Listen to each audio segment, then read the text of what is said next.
for sale developments in the scheme of things, and you have very little in the planning pipeline. So, full steam ahead. So what would you say is more in demand in Germantown and needed right now?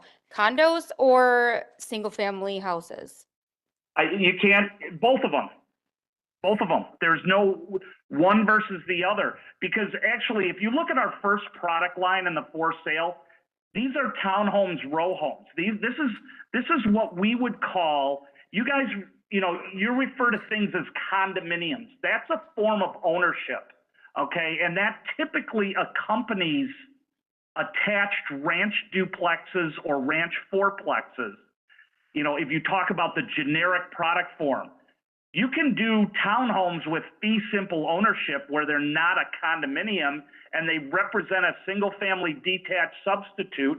So here, the only thing the consumer is sacrificing it is an attached townhome or row home product, but it's at a price point that you'll never ever find a new construction single family home in this area.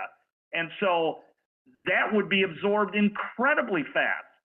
And so would the typical, ranch product that targets the move down buyer and the single family. So there's not, I wouldn't say single family versus attached or what you like to call condominiums.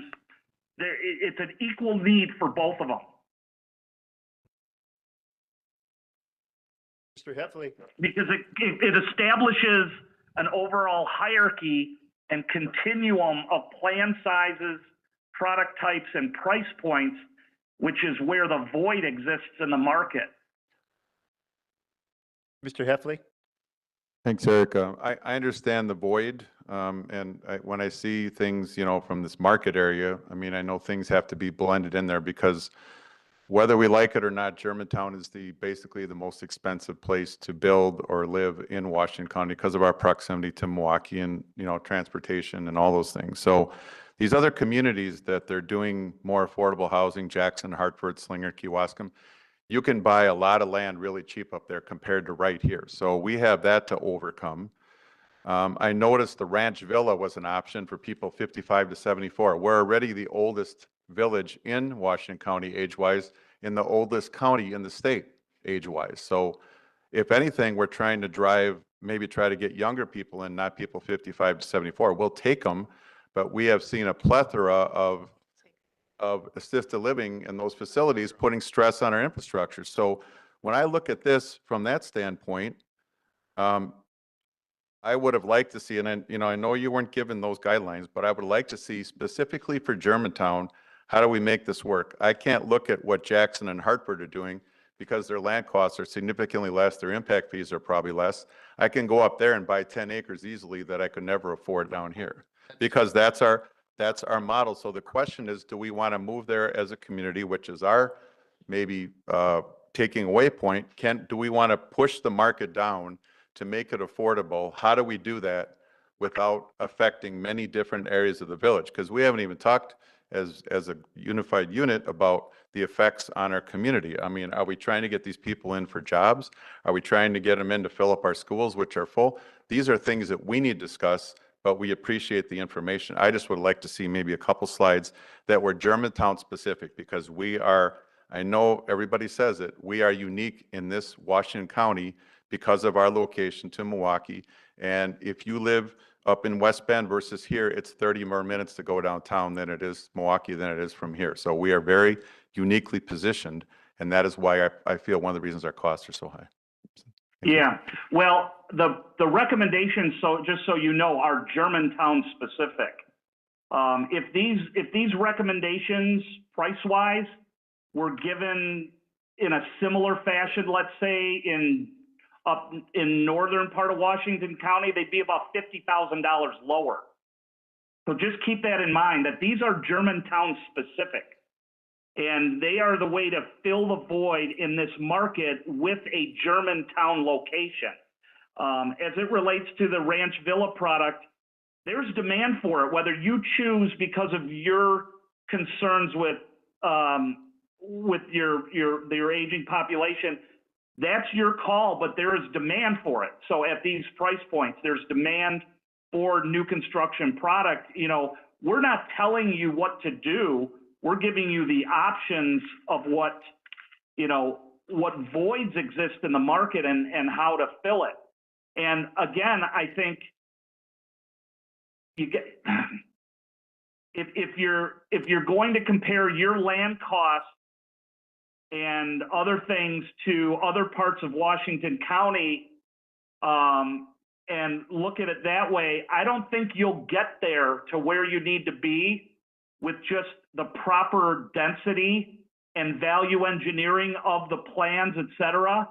You've got to look at ways where some land, some relationship can be done. I think that the village if to hit these price points, may have to look at how can we subordinate the land for a developer if this is what you want to do. Do you want to come in and hit the middle of the market where there's so much demand and so little supply?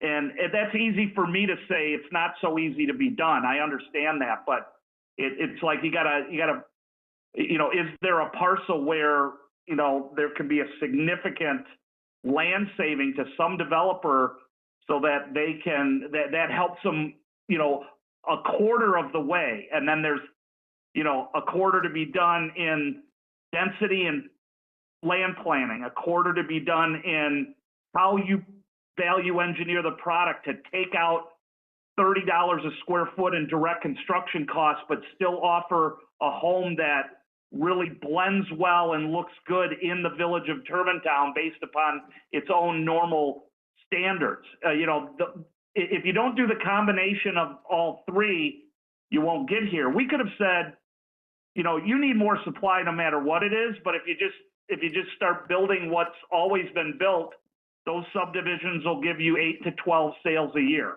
You can do that too. I mean, we made a comment in here that there's a place for higher end housing in Germantown.